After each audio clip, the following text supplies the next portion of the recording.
I'm Kelly, and I wed Tom when I was a young, idealistic woman. When we were in high school, I believed that our happiness would last a lifetime. As a wedding present, my father, a prosperous businessman who ran a furniture manufacturing, gave us a stunning home. We were married for 3 years when our son Michael was born. I put myself into becoming the ideal mother and homemaker as the years went by. I cooked delicious meals, kept our house immaculate, and saw to it that Michael had all he needed. Tom was not seeing the rapid advancement he had anticipated for in his sales manager profession. He returned home one night feeling irate and dissatisfied. "Kelly, screw it. This is getting too much for me. Why am I putting in so much effort at work? Pennies." I jumped when he slammed his fist into the kitchen table. "What do you want me to do about it?" I asked, attempting to seem calm. Tom's eyes gleamed. "I could get a job at your father's factory, a position of authority. I mean, you could talk to him, right?" I wavered. In our economic interactions, my father had always been fair, and I didn't want to take advantage of that. Nevertheless, I nodded, seeing the despair in Tom's eyes. "Okay, I'll talk to him." The next day, I visited my father at his office. "Dad, I need to ask you something," I began nervously. "It's about Tom. He's not happy with his job, and I was wondering if you might have a position for him here at the factory." After a long moment, my father nodded. "All right, I'll give him a shot, but he'll have to prove himself like anyone else." When I told Tom the news, he was ecstatic. He picked me up and spun me around the kitchen. "You're amazing, Kelly. This is going to change everything for us." And for a while it did. Tom started earning more money, and our financial worries eased. But as one problem faded, another grew in its place: my relationship with Tom's mother, Helen. Helen was a force of nature, fiercely protective of her only son and openly disapproving of me. She dropped by unannounced, criticized my housekeeping, and demanded my constant attention. One afternoon, as I was trying to get dinner ready, Helen burst through the front door. "Kelly, I need you to take me shopping right now." I gritted my teeth. "Helen, I'm in the middle of cooking. Can it wait until tomorrow?" Her eyes narrowed. "Are you saying my needs aren't important after all I've done for this family?" I bit back a retort, knowing it would only make things worse. "Of course not. Just give me a few minutes to finish up here." As I drove Helen to the mall, listening to her complaints about my driving, my cooking, and pretty much everything else, I couldn't help but wonder how my life had become this way. I was an intelligent, capable woman, yet here I was catering to everyone else's whims, while my own dreams gathered dust. One particularly frustrating afternoon, Helen barged into our home unannounced, as usual. "Kelly," she called out, her voice grating on my already frayed nerves, "I'm hungry. Make me something to eat." Biting my tongue, I set aside the laundry and trudged to the kitchen. As I prepared a meal for Helen, she sat at the kitchen table, criticizing my every move. "You're using too much oil," she snapped. "And for heaven's sake, cut those vegetables smaller. Don't you know how to cook properly?" As I placed the finished meal in front of her, I hoped she'd eat quickly and leave, but to my dismay, she packed up all the food I'd prepared and stood up. "I'll be taking this with me," she announced. "I have bridge club tonight, and this will do nicely for snacks." I stared at her in disbelief. "But Helen, that was supposed to be our dinner." "Oh, you can always make more," she said, already heading for the door. "It's not like you have anything better to do with your time." As the door slammed behind her, I sank into a chair, feeling defeated.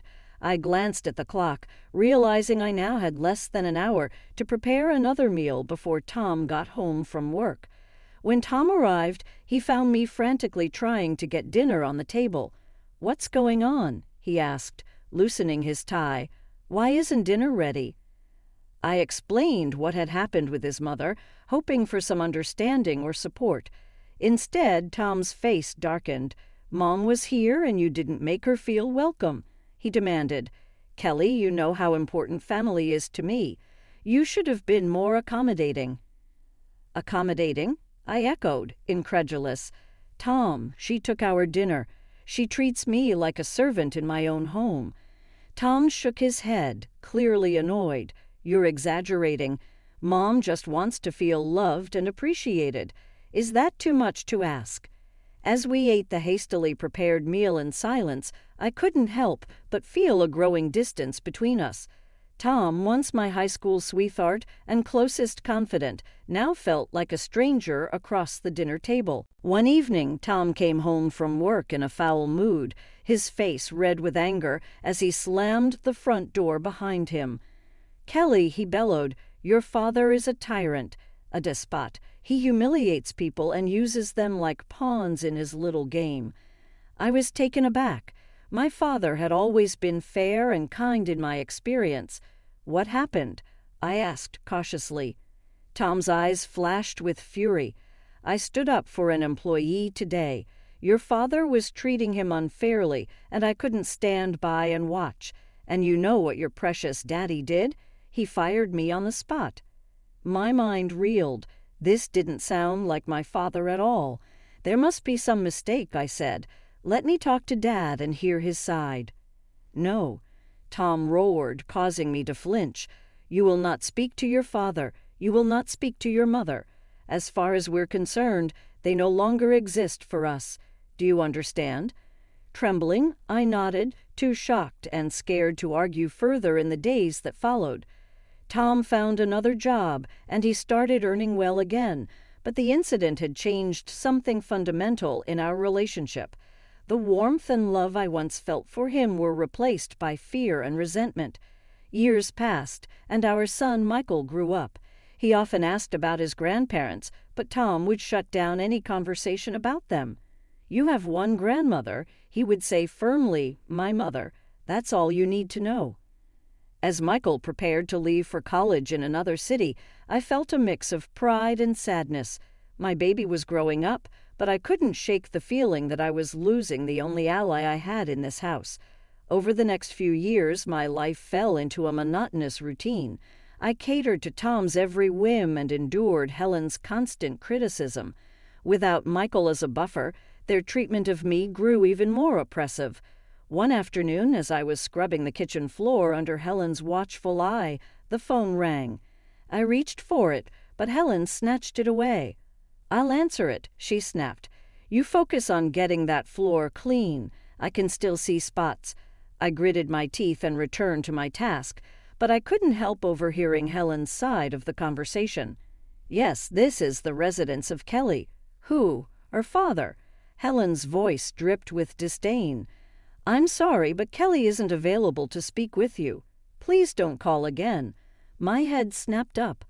"Wait," I called out, but Helen had already hung up the phone. "That was your father," she said coldly. "I told him not to contact you again. You should be thanking me for protecting this family from those toxic people." I felt a surge of anger and frustration. "You had no right to do that," I said, my voice shaking. "He's my father. I should have been allowed to speak to him." Helen's eyes narrowed. "You ungrateful little—" Just then, Tom walked in. "What's going on here?" he demanded. Helen immediately put on a hurt expression. "Oh, Tom, your wife is being so disrespectful to me after all I do for this family." Tom turned to me, his face dark with anger.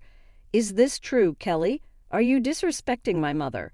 I opened my mouth to explain, but the words wouldn't come. I realized with a sinking heart that it didn't matter what I said. Tom would always take Helen's side. A year passed since that fateful phone call from my father. Life continued its suffocating routine, with Tom and Helen's control over me growing tighter by the day. Then, on a crisp autumn morning, everything changed. The phone rang while I was preparing breakfast. Tom was in the shower, and Helen hadn't arrived for her daily inspection of my housekeeping. For once, I was able to answer without interference. "Hello," I said tentatively. "Kelly, is that you?" The voice on the other end was familiar yet distant, my father's voice. "Kelly, it's your mother. She's very ill. The doctors, they don't think she has much time left. She needs you. We both do." Just then, I heard the bathroom door open. Tom would be down any minute. "I'll try, Dad. I promise I'll try," I whispered before quickly hanging up. When Tom entered the kitchen, I was fighting to compose myself. "Who was that on the phone?" he asked suspiciously. I took a deep breath. It was my father. "My mother is very ill, Tom. She's dying. I need to go see her." Tom's face hardened. "Absolutely not.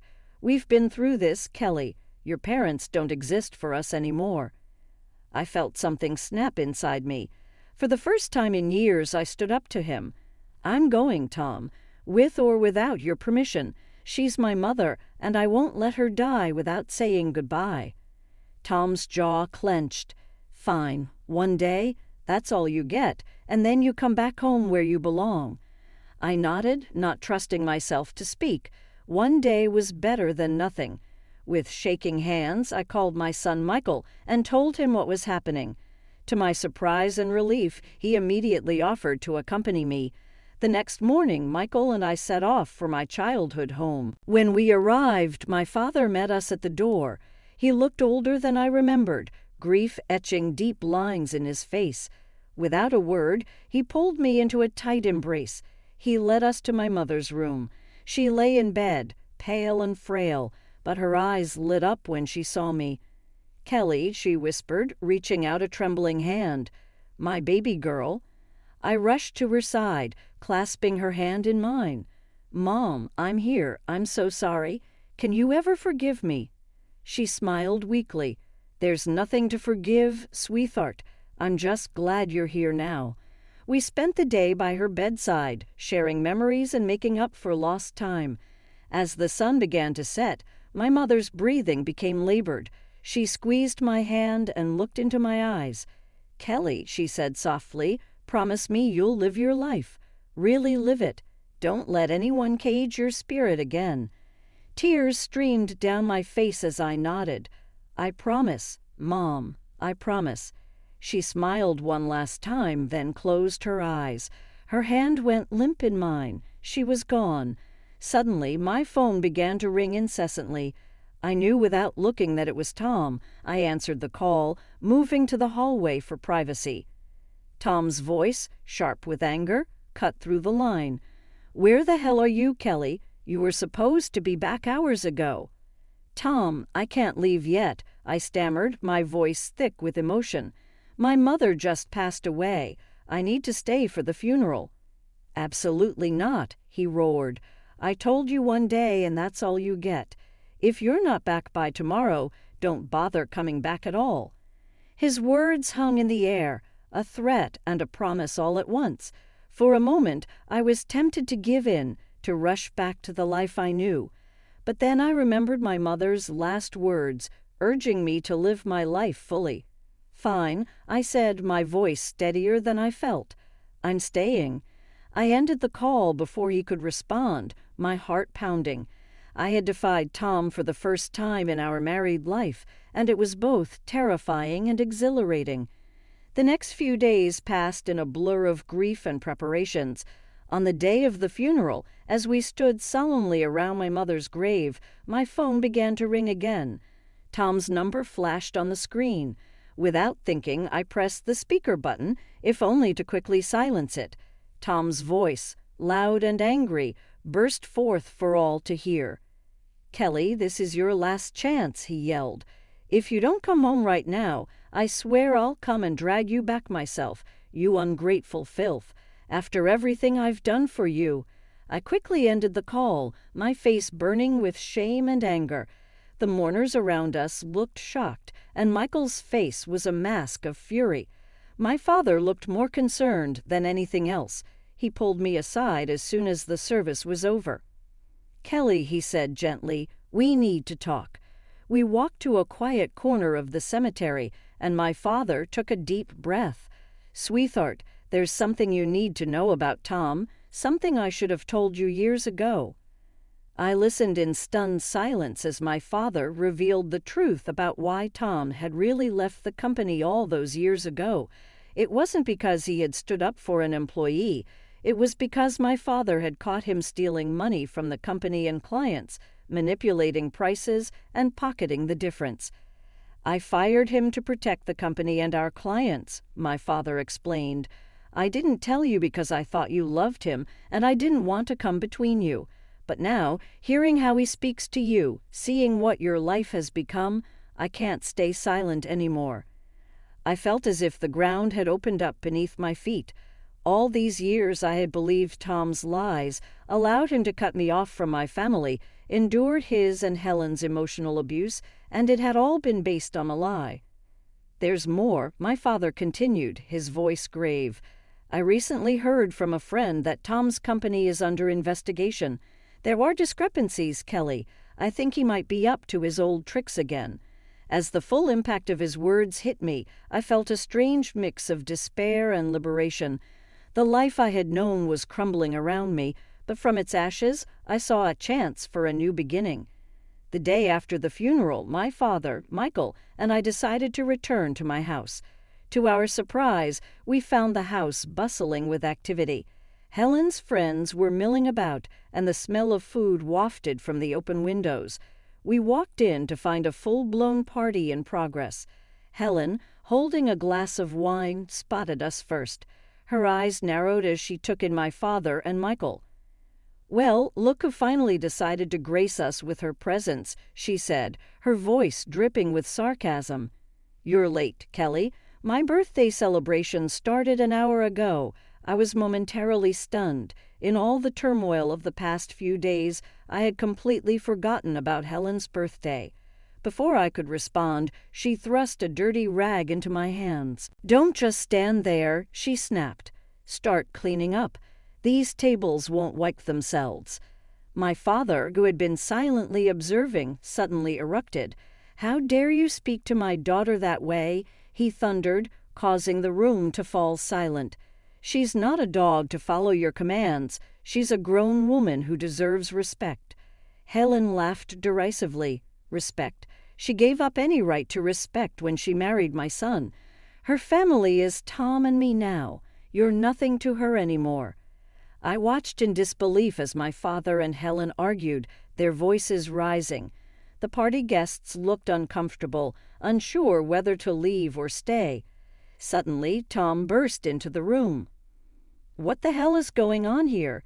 he demanded, his eyes locking on to me. "Kelly, why aren't you serving the guests? And what are they doing here?" He gestured angrily towards my father and Michael. Something inside me snapped. Years of pent-up frustration and anger came pouring out. "No, Tom," I said, my voice steady and clear.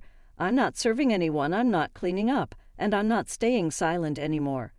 The room had gone deathly quiet. Even Helen seemed at a loss for words. "I know the truth, Tom," I continued, pulling out the divorce papers I had hastily prepared. "I know why you really left my father's company, and I'm done. I want a divorce." For a moment, Tom looked like he might lunge at me, but then, perhaps realizing he was outnumbered, he deflated. "Fine," he snarled. "Take your divorce, but don't think you'll get a penny from me." I couldn't help but laugh. "This house is mine, Tom. My father gave it to us as a wedding gift, remember? You're the one who needs to leave." Tom and Helen left shortly after, shooting venomous glares our way. As the door closed behind them, I sank onto the couch, suddenly exhausted. Michael, who had been quietly observing everything, finally spoke up. "Mom, why didn't you tell me things were so bad?" "I'm sorry, Michael," I said.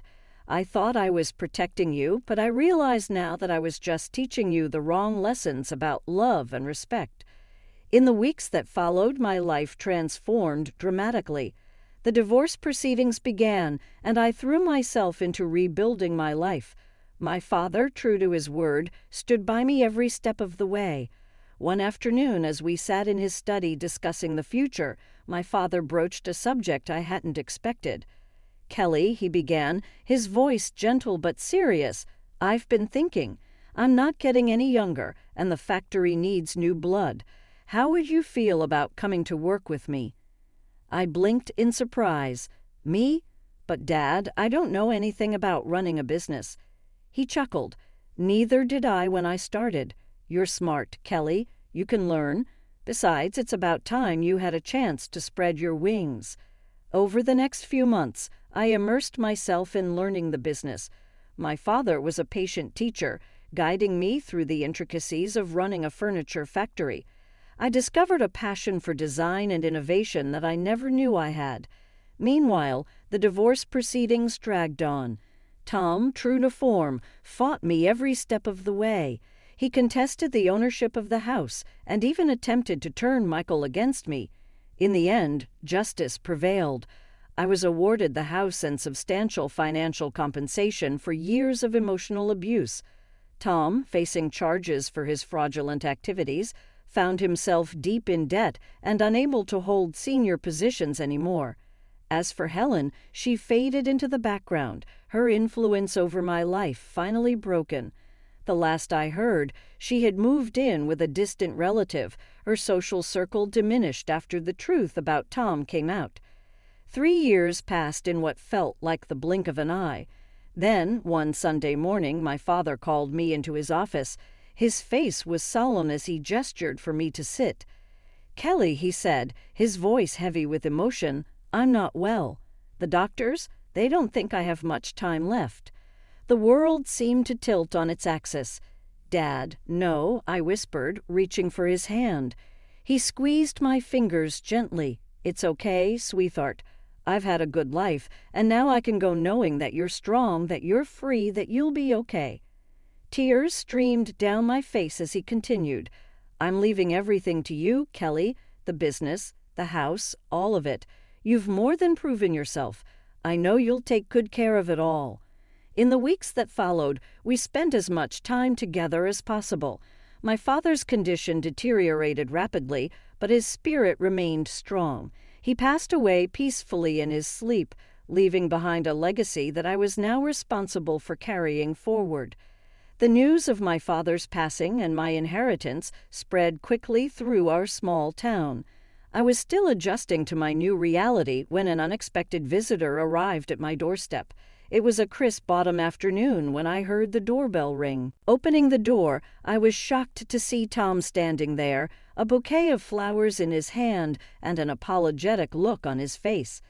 "Kelly," he said, his voice softer than I'd heard it in years, "I'm so sorry about your father.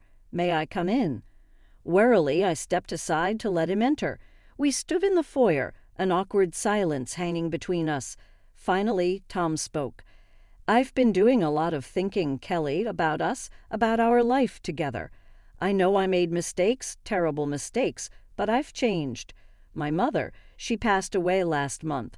She was the one who always came between us. Now there's nothing stopping us from being happy together again." As I opened my mouth to respond, I heard the sound of a car pulling up in the driveway. A moment later, the front door opened, and a tall, distinguished-looking man walked in.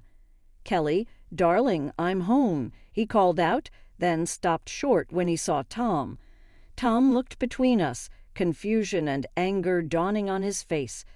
"Who the hell is this?" he demanded. The man stepped forward, extending his hand to Tom. "I'm David, Kelly's husband." "And you are?"